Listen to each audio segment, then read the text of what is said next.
দর্শক, এই মুহূর্তে আসছি আমরা চকলেট সুন্দরীর কাছে। ওনার কাছে শুনতে চাইবো উনি তার প্রথম বয়ফ্রেন্ডকে কেন রিজেক্ট করে দিল। তো চকলেট সুন্দরী, প্রথম বয়ফ্রেন্ডকে আপনি কেন রিজেক্ট করে দিলেন? এই গরিব ছিল বলে। ও, গরিব ছিল বলে, মানে আপনার থেকে অনেক গরিব, জি এই কারণে ডিলিট করে দিয়েছেন। জি, এই কারণে ডিলিট করে দিয়েছি। তো আবার কি কোনো নতুন বয়ফ্রেন্ড খুঁজতেছেন নাকি? যে আমি একটা নতুন করে খুঁজতেছি যাতে আমার সাথে জোড়া বনে। দেখতে কেমন লাগবে? উঁচা লম্বা একেবারে দেখতে যেন হ্যান্ডসাম থাকে, আমার সাথে যেন একেবারে জোড়া বনে। হুম, তাহলে আপনি কি টিকটকে তো অনেক ভাইরাল নাকি?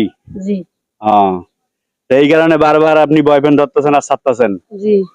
তো এগুলো তো মানুষ ভালো দেখতেছে না, দর্শক আপনাকে খারাপ মনে করতেছে।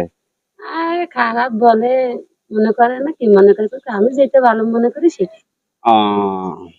তাইলে এবার আবার নতুন করে